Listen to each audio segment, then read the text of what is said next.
ફેબ્રુઆરી રાષ્ટ્રીય વિજ્ઞાન દિવસ આજે ઉજવાય। રાષ્ટ્રીય વિજ્ઞાન દિવસની મેં તમને ગયા વર્ષની વાત કરી હતી કે ભારતના એક ખૂબ જ મોટા વૈજ્ઞાનિક સીવી રામન, શું નામ? સીવી રામન।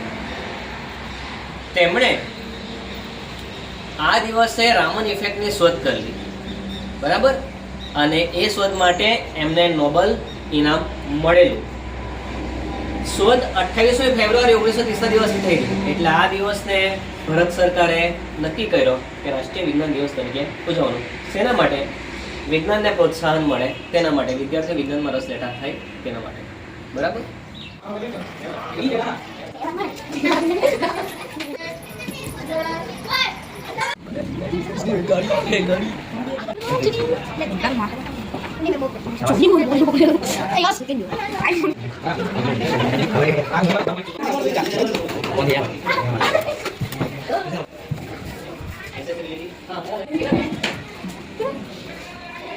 ન્યૂટન તકતી, બરાબર। આ સાધનનો ઉપયોગ એના માટે થાય તો પ્રકાશ 7 રંગોનો બનેલો છે તે દર્શાવવા માટે, અને આની અંદર જે 7 રંગ છે ને તે જે મેઘધનુષ્યમાં જે 7 રંગ આવે ને, જાની વાલી પીનારા, તે 7 રંગોના પટ્ટા છે, બરાબર। હવે પ્રકાશ સફેદ રંગનો બનેલો કે નહીં તો આવે 7મામાં પણ આવે અને 8મામાં પણ આવે કે કોઈક પદાર્થમાંથી વિદ્યુત પસાર થાય તે આપણે કેવી રીતે નક્કી કરી શકીએ, બરાબર। ચોપડીમાં તો આપણને એ લોકો એક સેલ આપેલો છે, લેમ્પ ને બધું આપણે રીતે જોઈન્ટ કરવાનું હોય, પણ આ આખી મારી પાસે તૈયાર રેડીમેડ સર્કિટ છે, જેમાં અહીંયા આપણે સેલ અથવા બેટરી જોડેલી છે, આ એની સ્વિચ છે અને આ લેમ્પ છે, અને આ જે છે છૂટા છેડા તે છૂટા છેડા છે, બરાબર। હવે માની લો કે એલ્યુમિનિયમની વસ્તુ છે, આની અંદરથી વિદ્યુત પ્રવાહ પસાર થાય કે નહીં થાય આપણે કેવી રીતે નક્કી કરી શકીએ? તો આ જે જગ્યા આપણને આપેલી છે તેમાં તમારે એલ્યુમિનિયમની આ જે નળી છે તે લગાવવાની છે, એલ્યુમિનિયમનો જે પાઇપ છે તે લગાવવાનો છે, બરાબર।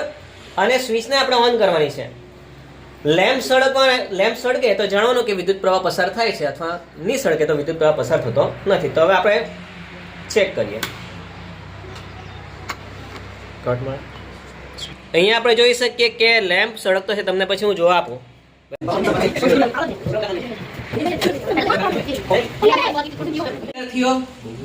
કયું સાધન છે તમે ભણી ચૂકેલા છે? હોકાયંત્ર, બરાબર, દિશા જાણવા માટે। તો આ જે સાધન છે તે હોકાયંત્ર છે, દિશા જાણવા માટેનો ઉપયોગ થાય। હોકાયંત્રમાં શું આપેલું હોય? ચુંબકીય સોય હોય। ચુંબક હંમેશા કઈ દિશામાં સ્થિર થાય? કે બહિર્ગોળ લેન્સ, શું કહેવાય? બહિર્ગોળ લેન્સ। વચ્ચેથી પોળો અને આજુબાજુથી કેવો છે? સાંકડો। સારી ભાષામાં આપણે ગિલોરી કાચ કહીએ તે સિવાય બીજો એક લેન્સ આવે, આને કહેવાય અંતર્ગોળ લેન્સ, બરાબર।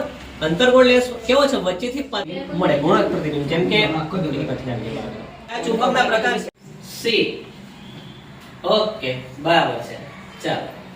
પેડ માપે એ લોકો તે કયો સાધનથી માપે? હાઇડ્રોમીટર થી માપે, લેક્ટોમીટર થી માપે, બેરોમીટર કે થર્મોમીટર? આંગળી ઊંચી કરજો।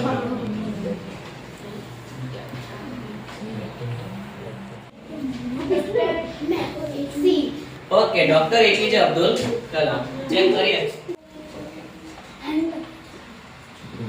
ચલો, રેડિયોની શોધ કોણે કરી? માર્કોની, એડિસન, ન્યૂટન કે જે થોમ્સન? 7મામાં આવતો રેડિયોની શોધ। અહીંયા રેડિયોની શોધ કોઈ બી ઓપ્શન? ए बी सी के डी? डी। मार्को, हम ये जानना चाहते हैं, हम हमेशा ज्यादा से ज्यादा जानकारी हासिल करना चाहते हैं, तो क्या हम लोग कभी ब्रह्मांड की सीमा को ढूंढ पाएंगे?